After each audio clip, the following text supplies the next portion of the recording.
उस नृत्य को प्रखर करते हुए हरिनाम में जुड़ने के लिए,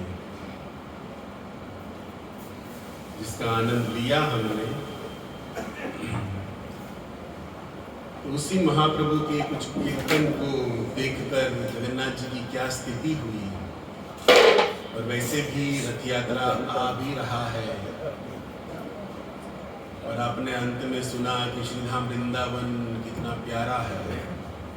तो वृंदावन, हरिनाम और जगन्नाथ तीनों को मिश्रित करते हुए यथामति यथा प्रयास। और जगन्नाथ जी भी बैठे हैं ऊपर और आप जगन्नाथ जी के विषय में ही सुन रहे हो परम पूज्य घनश्याम प्रभु जी के द्वारा। तो उसी को उपलक्ष्य में लेते हुए कुछ प्रयास करने का साहस कर रहे हैं गुरु वैष्णव कृपा से, जिसमें कविराज जी लिख रहे हैं कि सजियात कृष्ण चैतन्य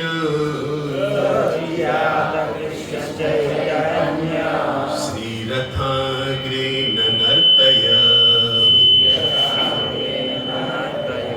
येनासि जगतं चित्रम् जगन्नाथोऽपि विस्मितः सजियात कृष्ण चैतन्य श्रीरथाग्रे नर्तय येनासि जगतं चित्रम् जगन्नाथोऽपि विस्मितः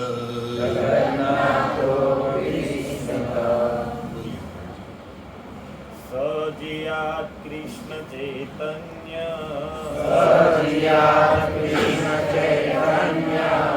श्रीरथाग्रे नर्तय येनासि जगतां चित्रम्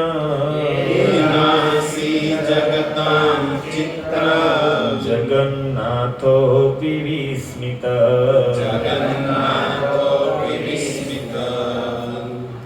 सजियात कृष्ण चैतन्य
रथाग्रे नर्तय येनासि जगतां चित्रम् जगन्नाथोऽपि विस्मितः प्रभुपाद जी लिख रहे हैं कि रथ यात्रा के समय जो जगन्नाथ रथ पर विराजमान है, वह जगन्नाथ अपनी लीला से पूरे जगत को विस्मित करने वाले, लेकिन आज रथ के सामने चैतन्य महाप्रभु का नृत्य देखकर खुद विस्मित हो चुके हैं।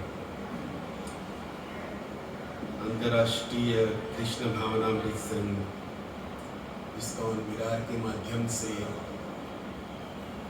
हम अपनी साधन भक्ति में श्रवण का आश्रय लेकर कुछ भगवान को समझने के लिए प्रतिदिन प्रयास कर रहे हैं। और उस कृष्ण के विषय में समझने के लिए, उस कृष्ण में अपने मन को लगाने के लिए सबसे बड़ी विधि है उस कृष्ण की लीला का श्रवण करना। क्योंकि श्रवण से ही मन जो है मलिनता से दूर होता है। एक तो विधि बताए महाप्रभु के चेतो दर्पण मार्जन, लेकिन उस नाम को भी शुद्ध तरीके से जपने के लिए उस नाम की क्या महत्ता है, उसको पहले श्रवण करने पर ही वो हृदय के अंदर नाम स्फुरित होगा और उसके कारण हृदय में बैठे हुए ये काम क्रोध लोग बाहर निकलेंगे। तो मुख्य कारण श्रवण है, जिसको हमारे प्रहलाद जी ने भी साधन भक्ति के 9 अंगों में पहला स्थान दिया है। तो कौन है ये जगन्नाथ? यदि हम जगन्नाथ जी के विषय में सुन रहे हैं तो कौन है ये जगन्नाथ? अब ये और कोई नहीं है। बोले नीलाचल निवासाय में बैठे हैं अपने बलभद्र सुभद्रा भाई और बहन के साथ, लेकिन है कौन? कदाचित् कालिंदी तटे विपिन संगीत तरलो मुदा धीर नारी। ये कौन है? ये वही पुराने जगन्नाथ जो श्रीधाम वृंदावन जिसका मूल स्थान है, वहां से तो ये नीलाद्रि आए हैं। लेकिन ये अपनी अब जगन्नाथ जी के कभी यमुना रहते हैं समुद्र के किनारे पर, तो महाप्रभु चैतन्य जब उस जगन्नाथ को देखते हुए ये जगन्नाथ अष्टकम गा रहे हैं, तो व्याख्या तो श्रीधाम वृंदावन को हो रही है, स्वरूप है जगन्नाथ जी का।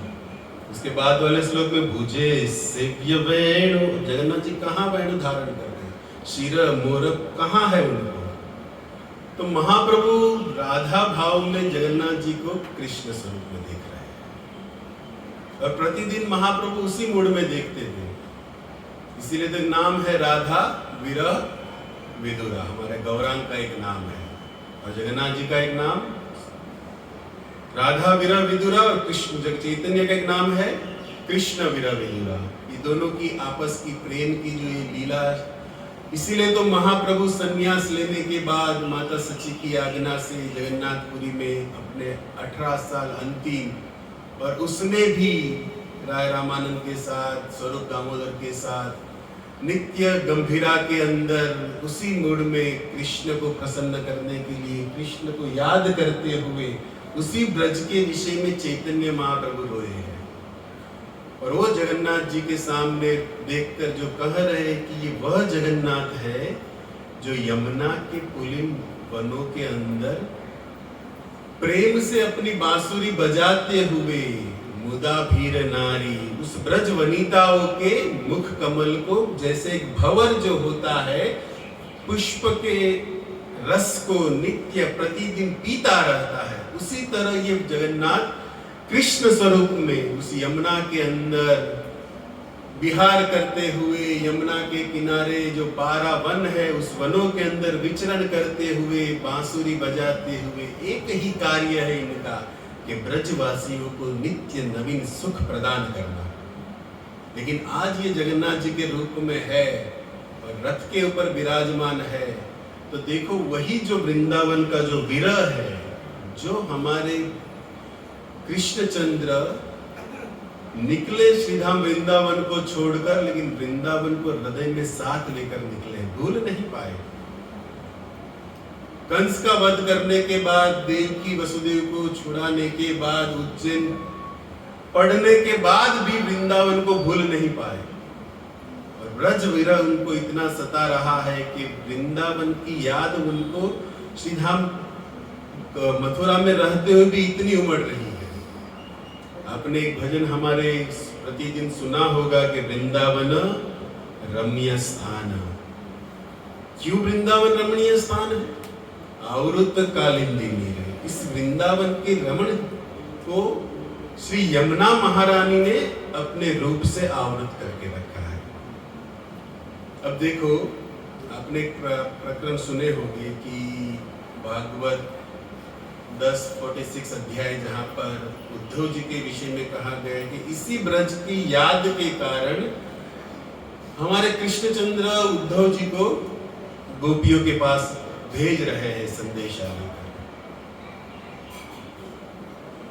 तब ये प्रसंग कब हुआ था? भगवान ने उद्धव जी को कब ब्रज की ओर कहन जाने को भेजा था?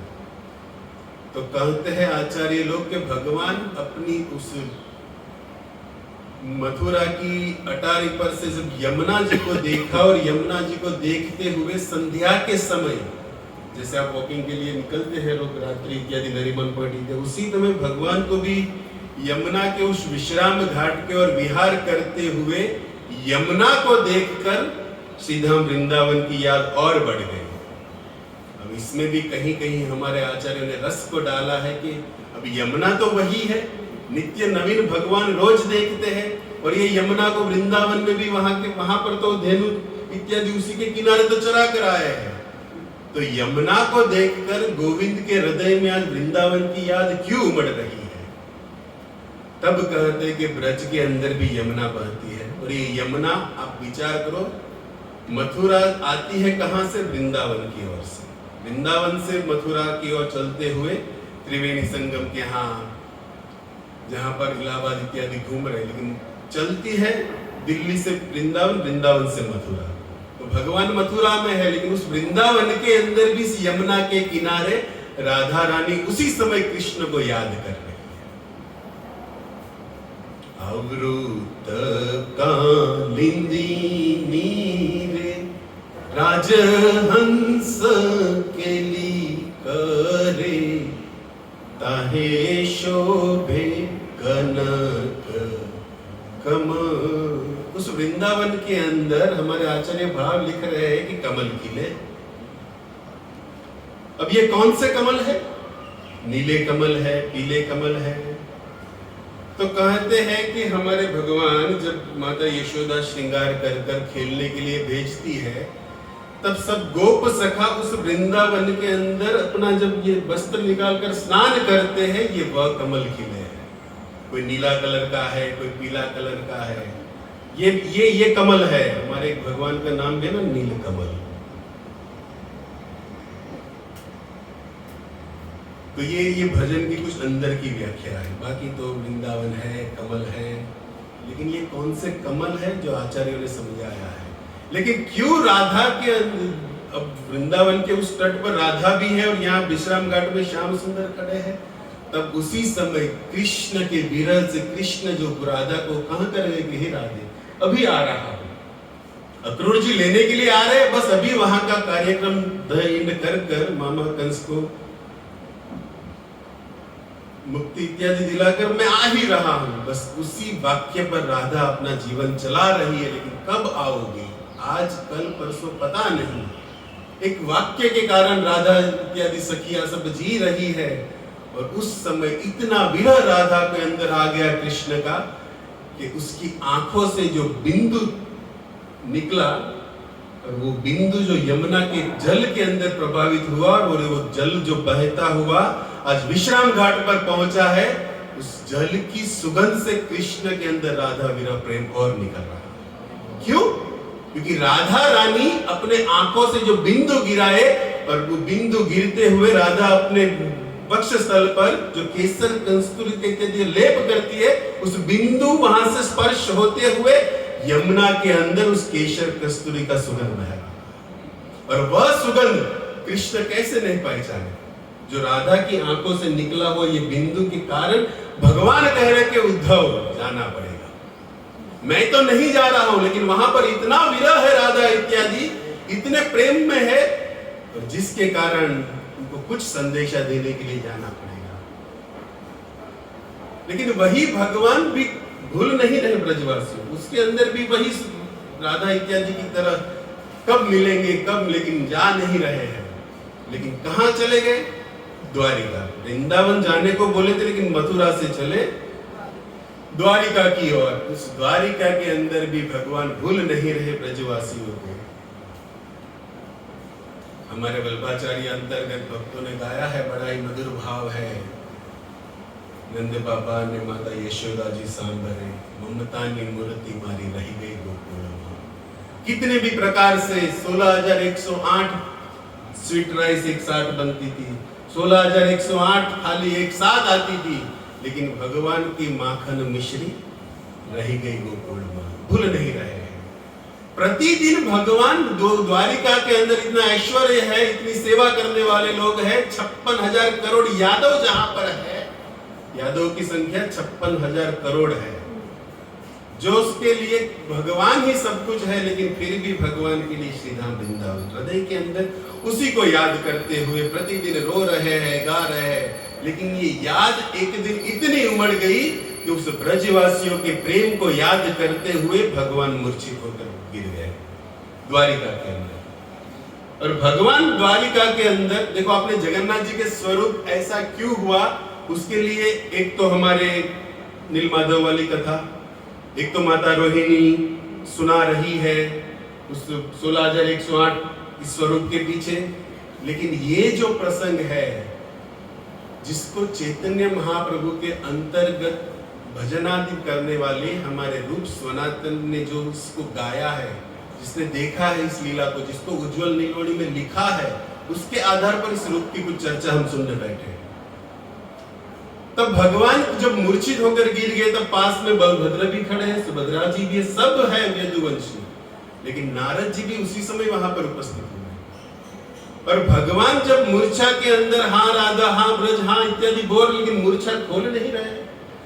बलभद्र चिंता में है बड़े भाई होने के कारण कि कैसे होगा कैसे होगा, लेकिन वो जानते थे कि जिसके कारण ये विरह में आया है, उसकी लीला सुनने पर ये विरह से निकलेगा।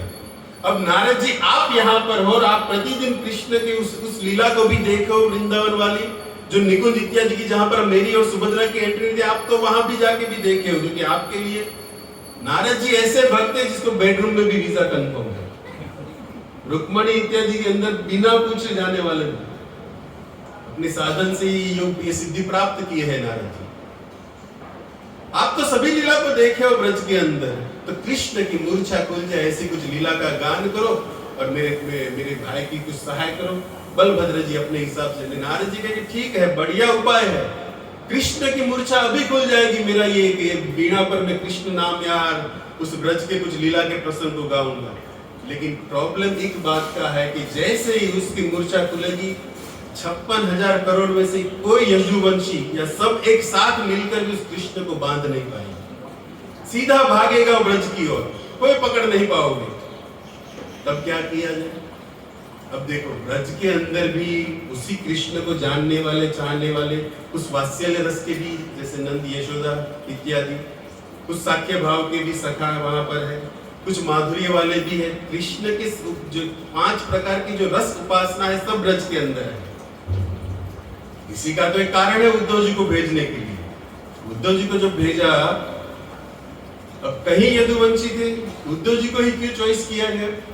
यदुवंश के अंदर उद्धव जी के विषय में आप भागवत 46 में सुने होंगे, पढ़े होंगे, लेकिन ये सखा की बात जहां पर आई है, ये उद्धव जी ऐसे सखा थे क्योंकि उद्धव प्रवर मंत्री, ऐसे मंत्री थे कि अब देखो, वात्सल्य रस वालों को यदि साख्य रस की बात करने पर भी कुछ पल्ले पड़ेगा नहीं, अब जो माधुर्य रस में उसमें वात्सल्य की बात करने पर भी कोई पल्ले पड़ेगा नहीं। इसीलिए उद्धव जी की चॉइस हुई थी, सभी रस को जानने वाले थे। माता यशोदा को कृष्ण के विषय में क्या कहना है, सुबल इत्यादि को कृष्ण के विषय में क्या कहना है, माधुर्य रस वाली जो गोपी उनको कृष्ण के विषय में क्या कहना है, इसीलिए उद्धव जी को भेजा गया था, वरना तो कहीं यदुवंशी थे। तो यहां पर भी साख्य रस वाले भी हैं, सभी रस वाले हैं। लेकिन पहले देखो, अब यहां पर भी विरह की अग्नि है, कृष्ण विरह में ब्रज भी डूबा है और कृष्ण यहां पर ब्रज के विरह में डूबे हैं। अब नारद जी कह रहे हैं कि मेरी लीला गान सुनते ही कृष्ण भागेंगे ब्रज की ओर, और ये विरह जब एक साथ आपस में टकराएगा तब पता नहीं क्या होगा। एक ऐसी बात हो जिसकी आप कहीं वर्षों से इंतजार कर रहे हो और अचानक आपके सामने कुछ बिताए बिना सामने आ जाए, तब हो सकता है कि आनंद के कारण व्यक्ति अपना शरीर भी छोड़ दे। देखा गया होगा, कुछ बात ऐसी है जिसका स्मरण है, सामने कई दिनों से नहीं है, अचानक सामने आने पर मुकी दे आटा, कुछ भी हो सकता है।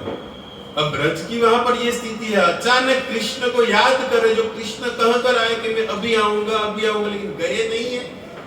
और याद तो लगी है, अचानक कृष्ण को देखेंगे तो ब्रज के अंदर भी पता नहीं कुछ अलग अलग रस हो सकता है। अतः चाहिए कि पहले जाकर कोई कहे कि कृष्ण आ रहे हैं, मूर्छा खोलते ही भागने वाले हैं, तब सब सामने देखते कि उद्धव जी के नहीं, एक बार ट्राई किया था। लोग वहां पर मुझे यही भेजे थे, जो भी स्वरूप ये जो सोया हुआ है वही मुझे यमुना के किनारे पर हाथ लगाकर सब बातें बताकर भेज दिए थे, लेकिन गए नहीं थे। अभी वहां पर आप मुझे भेज रहे हो, एक बार तो मेरा ब्रजवासियों के साथ मिलन हो चुका है, मेरी बात का कौन विश्वास करेगा? नारद जी आपको तो पता है, आपने तो भागवत पढ़ी है ना, मैं गया था, देखो आगे की लीला में, द्वारिका से पहले मथुरा लीला में मैं जाकर आया हूं, लेकिन मेरी बात यहाँ पर रखी नहीं, बोला था आऊंगा सब, लेकिन गए नहीं थे। तो आज भी मैं जाऊंगा, कोई मेरी ये जाने वाले होंगे फिर भी मेरी बात का विश्वास होगा, मैं नहीं जाऊंगा।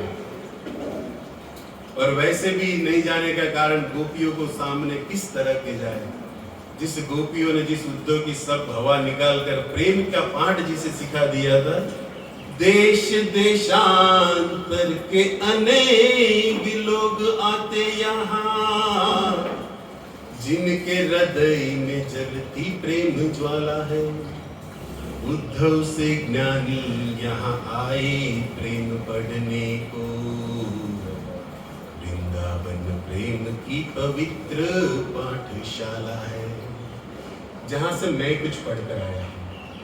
उस गोपियों के चित्त से, उस गोपियों के शब्द से, जहां पर गोपी कहती योग कहाँ राके यहाँ रोम रोम, शाम भरा है आठों हाम उदो हमें, शाम सो ही काम है, शाम ही है, श्याम जी है, शाम ही है प्राणपति। उद्धव जी क्या क्या बताए आपको, मैं नहीं जा पाऊंगा, गोपियों के सामने खड़े रहने की मेरी औकात, मैं नहीं जाऊंगा। कौन जाएगा चर्चा में, उस सभा में एक हाथ ऊंचा हुआ, सुभद्रा जी कहते कि चिंता मत करो, एक चांस दो, मैं जा रही हूँ। बलराम जी के नहीं, लेडीज नो काम नहीं, बेनू न जो तुझे बलराम जी बोला, पर भैया एक चांस तो दो, मैं भी ब्रज को देखी हूँ, मैं भी जानती हूँ, मैं भी सबको मिलती हूँ, मुझे भी वहां पर मेरी भी कुछ सखिया है, कुछ बातें मैं भी समझा सकती हूँ। और देखो मेन बात है वात्सल्य रस से ज्यादा माधुर्य रस वाली गोपियों को सहारा न देना, क्योंकि वात्सल्य रस वाले कृष्ण को अचानक देखने पर भी अपना, क्योंकि अनुभव के कारण अपने आप की स्थिति को संभाल पाएंगे, लेकिन माधुर्य में रहने वाली गोपियों को संभालने के लिए एक स्त्री ही स्त्री को समझा सकती है, और किसी को भेजने पर ये माधुर्य रस नहीं समझ पाएंगे। स्त्री की दशा स्त्री जानती है, मुझे जाने दो, सुभद्रा जी आर्ग्यूमेंट कर रहे हैं, तब कहते नहीं सही बात है, स्त्री को समझाने के लिए। तब ठीक है, सुभद्रा जी को कहा कि चलो तुम जाओ। अब सुभद्रा जी का रथ तैयार, यहाँ पर भी कृष्ण तो मूर्छ है, वहां पर तो कुछ चालू ही नहीं हुआ है, नारद जी प्रोग्राम अभी तो चालू किए ही नहीं। और सुभद्रा जी का रथ तैयार हुआ है। अब सुभद्रा जी जैसे ही रथ पर चढ़ी, बलराम जी भी थोड़े थोड़े पिघल रहे हैं, क्योंकि उनको भी ब्रज के प्रति वही, उनका भी अलग ग्रुप है, वो भी अलग अपनी रासलीला इत्यादि यमुना के पुलिंटर, और उनके अंदर भी ब्रज तो भरा ही है। अब उनके हृदय में भी इच्छा हुई कि चलो वृंदावन जाते हैं। तब कहते देखो रास्ता लंबा है, अकेले नहीं जाने देना है, चलो मैं भी साथ में चलता हूं। तो कहते हैं कि मेरा रथ आगे रहेगा और पीछे सुभद्रा जी का रहेगा। इसी बात को जगन्नाथ अष्टकम में भी है, रथाग्रे बलभद्र, थोड़ा उनका भी मिश्रित चल रहा है सब। और यही रथ यात्रा का मूड है। पहले किसका रथ निकलता है, दाऊ भैया चलते हैं आगे, कि रथ यात्रा हो रही है, ब्रज की ओर जगन्नाथ जी जा रहे हैं। लेकिन ये रूप क्यों हुआ? तब बलराम जी आगे जा रहे हैं, सुभद्रा जी पीछे चल रही है, और जैसे ही यहाँ से रथ का ये निकला, श्री गणेश हुआ और नारद जी ने अपना कमाल चालू करते हुए कृष्ण की सभी जो वात्सल्य रस, माधुर्य रस, शांत रस, दास्य रस, सभी लीला का गान करना चालू किया। और कृष्ण धीरे धीरे अपनी मूर्छा खोलते हुए, कोई रोक नहीं पाया। बलभद्र पहले देकर गए, दारुक तुम रथ को तैयार रखना, ये सीधा आकर यहाँ ही बैठेंगे। और अपनी मूर्छा खोलते ही श्याम सुंदर सीधा उस रथ पर बैठते और कहते कि चलो श्रीधाम वृंदावन की ओर। अब पहले दो रथ तो निकल ही चुके हैं, और ये रथ पीछे आ रहा है। और कृष्ण जब पहुंचे उससे पहले सुभद्रा जी प्रति द्वार खटखट करते हुए कहते कि खोलो, आ रहे श्याम सुंदर, आ रहे। सबको एक तैयार कर रहे फॉर्म, सबको आनंद के विषय में, विरह में उसको आनंद प्रदान कर रहे कि जिसकी आपको इच्छा थी, जिस श्याम सुंदर के विरह में थे वो आ रहे कि राधा कहीं मिल नहीं रही। जिसको कहनी है बात वो कहीं मिल नहीं रही है। राधा की क्या स्थिति थी उस समय जब ये दोनों रथ पहुंच चुके ब्रज के अंदर? राधा निकुंज के अंदर उसी कृष्ण को याद करते हुए, जो बात है कि प्रेम के कारण 10 विकार शरीर में आता है। उज्जवल नीलमणि में रूप गोस्वामी ने इसको लिखा है।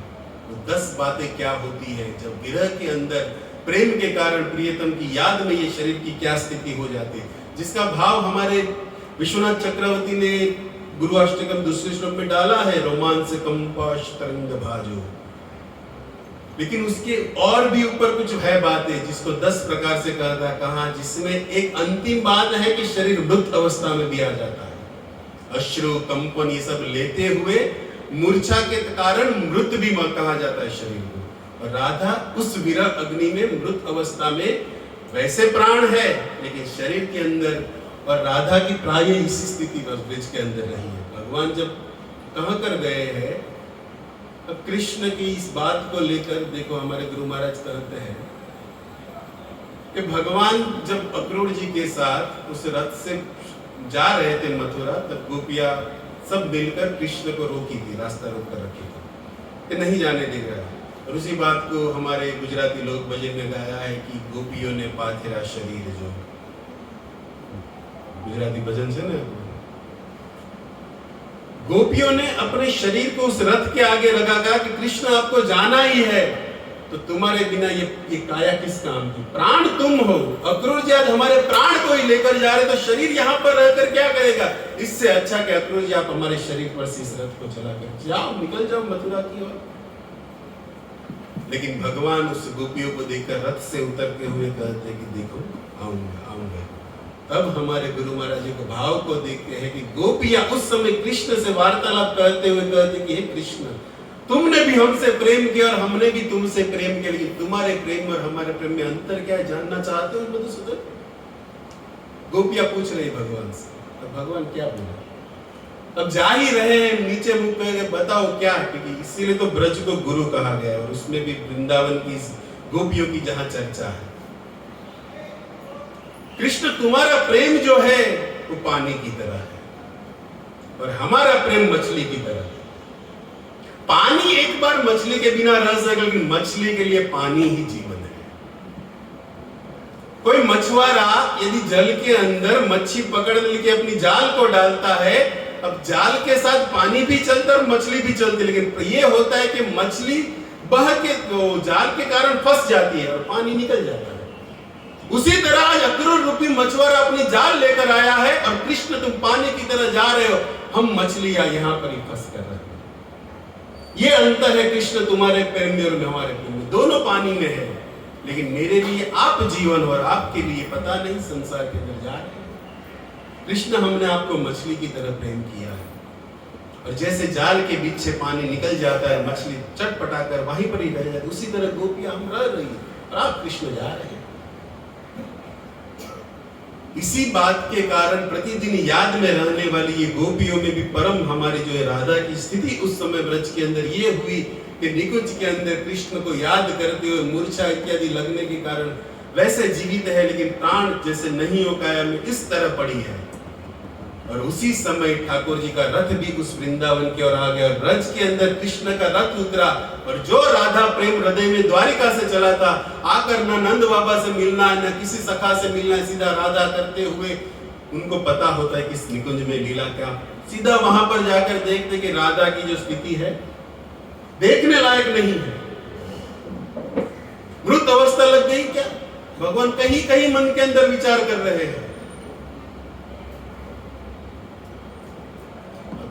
यहां तक रूप गोस्वामी लिखे हैं, आपने बंजर जमीन देखी होगी, सूर्य की तप्त किरणों के कुछ जमीन के अंदर अपने तीराड़ू पड़े जाए, फाटी जाए जमीन, उसी तरह अग्नि की विरह इतनी थी कि राधा का शरीर में ये दशा थी।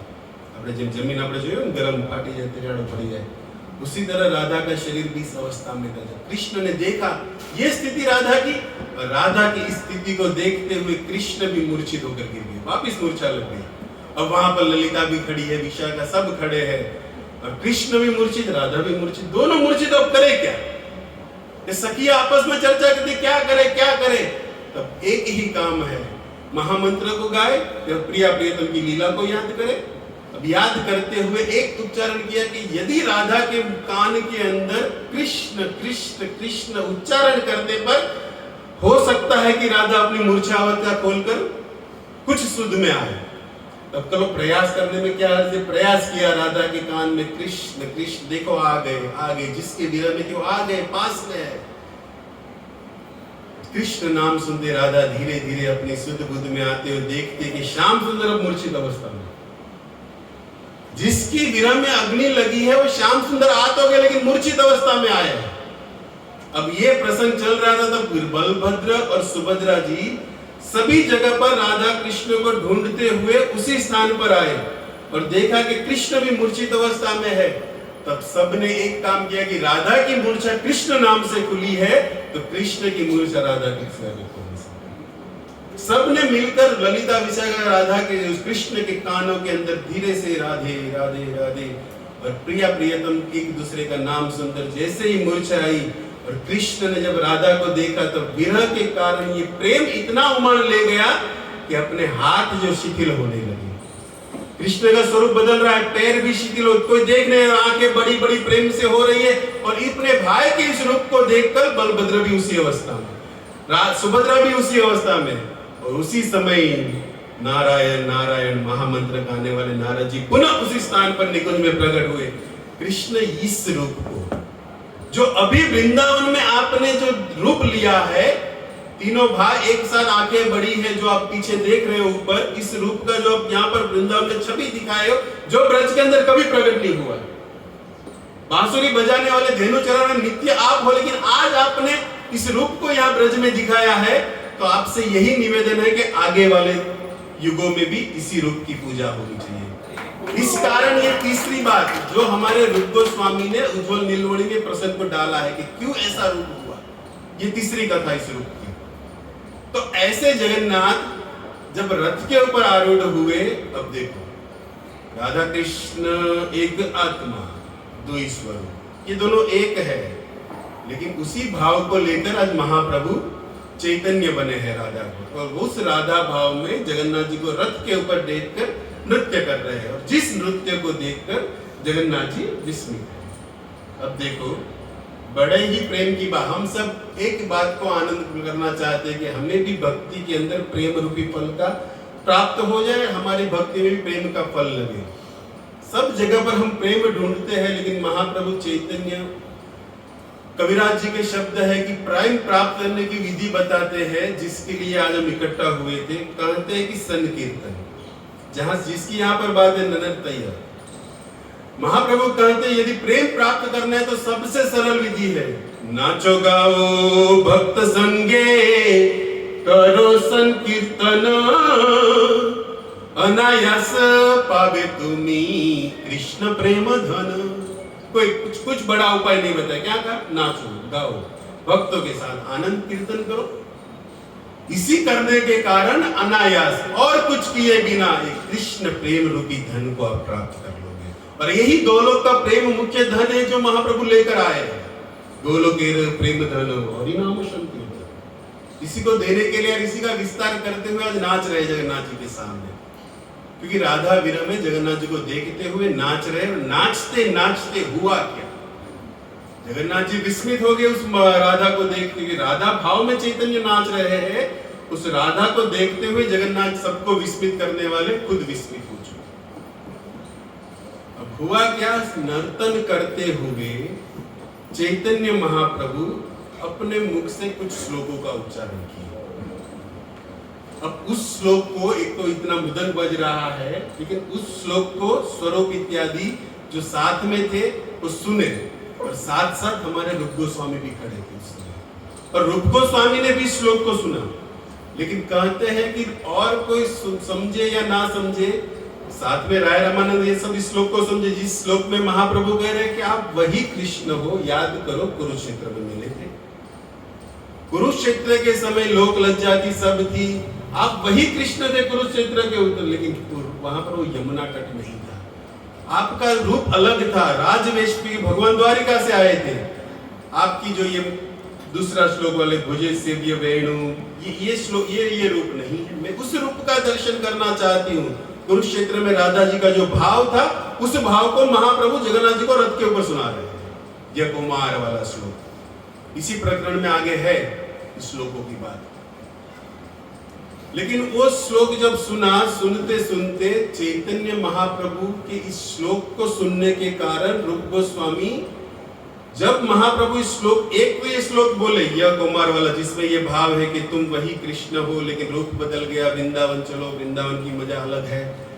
लेकिन एक बाहर से बोले और एक मन के भीतर एक श्लोक बोले, उसी कृष्ण को देखते हुए जिसको हमारे रूप गोस्वामी ने पकड़ लिया। इसीलिए तो कहते हैं रूप गोस्वामी के प्रणाम मंत्र में, ऐसी कौन सी हृदय की बात थी जो महाप्रभु की पकड़ ली चैतन्य रूप ने, वो ये बात है। यह कुमार वाला बात की जो बात है, प्रिय सोयम कृष्ण सहचरी कुरुक्षेत्र मिलितम वाला जो भाव है, कहते हैं कि हे कृष्ण, यहाँ पर मजा नहीं है, चलो श्रीधाम वृंदावन की ओर, जहां पर यमुना है, जहां पर हमारा प्रेम की कुछ बातें हैं, जहां पर ये आनंद की बात है।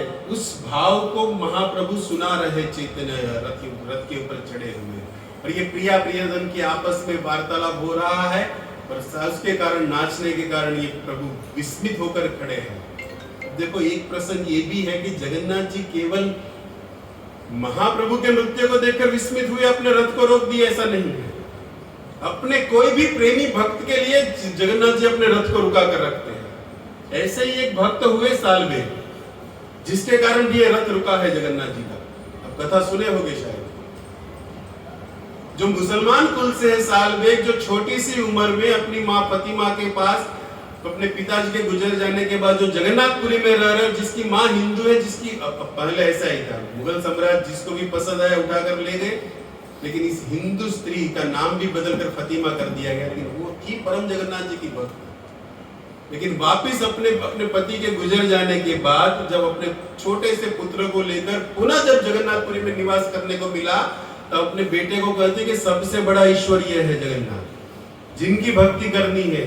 और उस माँ के संस्कार के कारण ये छोटा सा बच्चा जो सालबेग है, वो जगन्नाथ जी के दर्शन के लिए पुनः प्रयास करता जाए, लेकिन जगन्नाथ जी के दर्शन किसी को मिलते नहीं, क्योंकि मुसलमान कुल से है, अंदर कैसे जाने दिया जाए। आज भी वो है परंपरा, जगन्नाथ जी के अंदर नहीं जाने देते। अब ये छोटा सा बच्चा मान रहे, माँ कह रही कि जगन्नाथ ईश्वर है, सभी के पालन करता, सब वही है, लेकिन अंदर जाने को मिल नहीं रहा है। और जगन्नाथ जी का दर्शन पता नहीं कब बंद होता है, कब, क्योंकि वहां पर रात को 12 बजे भी श्रृंगार होता है, बड़ो श्रृंगार जिसको कहते हैं। जगन्नाथ जी की याद में वो छोटा सा बालक सिंह द्वार के पास, जहां पर आप पैर धोकर अंदर जाते हो, वहां पर रो रहा है कि जगन्नाथ जगन्नाथ दर्शन दो दर्शन दो। सब सुन रहे लेकिन अंदर एंट्री नहीं मिल रही। लेकिन अंदर बैठे हुए जगन्नाथ जी उस बच्चे के स्वर को सुन रहे, सुनते हुए अंदर से हाथ लंबा किया और सीधा सालबेग के हाथ को पकड़ा, बेटा बोलो। अब देखो, जब उस लड़के ने देखा कौन हाथ पकड़ रहा है, तब जगन्नाथ जी को देखकर, ये जगन्नाथ जी आप देखते हो ना जो बाहर है जहाज है, उसी बच्चे के कारण ये प्रकट हुए जिसको कहते हैं पतित पावन जगन्नाथ, जगन्नाथ स्वामी की। इस सालबेग के कारण वहां पर आकर रुके थे, फिर नहीं गए, जिसको आज अंदर न जाने वाले भक्तों को दर्शन देने के लिए द्वार पर आज भी खड़े हैं। उस सालबेग को हाथ पकड़कर कहते कि देखो अंदर जाने को, मैं आ रहा हूं, सामने दर्शन ले लो, लेकिन मूल बात बताऊं, मेरा ब्रज वृंदावन मेरा मुख्य धाम है। जगन्नाथपुरी में तो बैठा, लेकिन मेरा मुख्य धाम क्या है, मेरी लीला कहां पर हुई है, वृंदावन की ओर। अब ये छोटा सा बच्चा भगवान के मुख से वृंदावन का शब्द सुना, अब हुआ कि वृंदावन जाना है, और चला गया वृंदावन। अपनी माँ को बताया बिना, वृंदावन जाकर कई साल रहा, लेकिन वहां पर वृंदावन का विचरण करते हुए किसी साधु के मुख से सुन लिया कि कल है आषाढ़ी बीज, और आषाढ़ी बीज के दिन पूरी का मुख्य अवसर, जगन्नाथ जी जो आज तक किसी को दर्शन नहीं मिलता वो उस दिन कर सकता है। अब इस लड़के के अंदर जगन्नाथ जी को देखने की तो इच्छा थी, और सुना कि पूरी में ये उत्सव है, और जगन्नाथ जी बाहर आएंगे जिनको मैं देखना चाहता हूं, ये अवसर कैसे चुका जाए।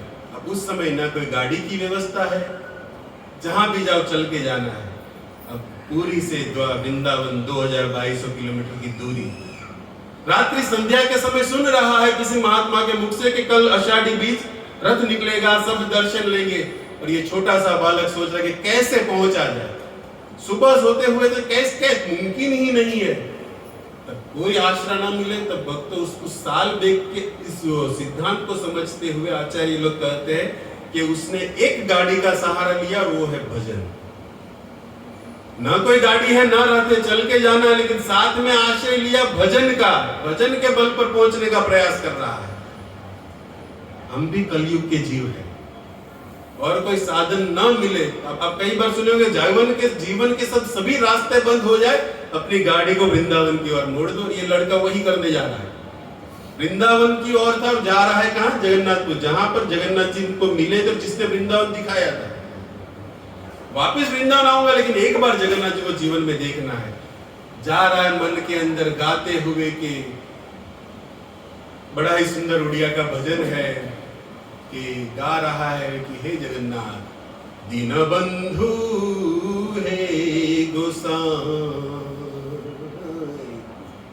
मन के अंदर हाँ जगन्नाथ देखना है, लेकिन पहुंच पाऊंगा पता नहीं। जंगल के रास्ते रात्रि खत्म होते हुए आधी रात्रि बीती के मूर्छा के कारण न खाया न पिया, बस भाग रहा है, भागते बेहोश होकर गिर गया। अब पता नहीं पहुंचा कि नहीं पहुंचा, लेकिन वहां पर गिर गया। और वहां पर सुबह में पांडु विजय उत्सव चालू हुआ। जगन्नाथ जी को अपनी वेदी से, अपने मंदिर से बाहर निकालकर रथ पर विराजमान कर दिया गया। जगन्नाथ जी का रथ भी थोड़ा चला, लेकिन चलते चलते वो रथ रुक गया, हिला नहीं। और वहां पर वो लड़का रात्रि के समय हे बंधु हे दीन गोसाई रुके रहना, पहुंचाना पता नहीं बोलते हुए गिर चुका है। अब जगन्नाथ जी की लीला जगन्नाथ जी के सिवा कौन समझ सकता है। यहाँ पर कितने लोग प्रयास कर रहे, रथ हिल नहीं रहा, हाथी को बुलाएगा, रथ क्यों नहीं हिला? रथ को कौन हिला पाएगा? जगन्नाथ जी खुद लगाकर ब्रेक मार के खड़े हैं। प्रेमी भक्त के कारण रुक गए।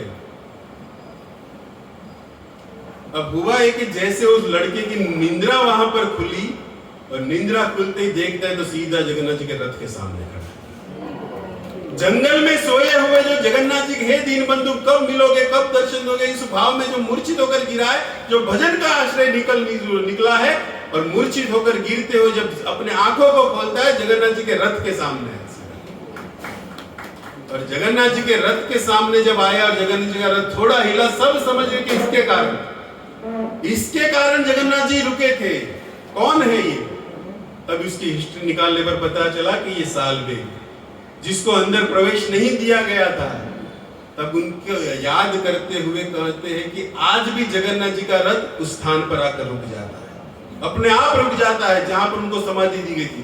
अब जगन्नाथ की रथ यात्रा निकलती है, थोड़ा ही आगे चलते हो जहां पर हमारे ये भक्तिनाथ ठाकुर जी का घर है, उसके आजू बाजू में उनको समाधि दी गई, वहां पर आज भी ये रथ रुक जाता है।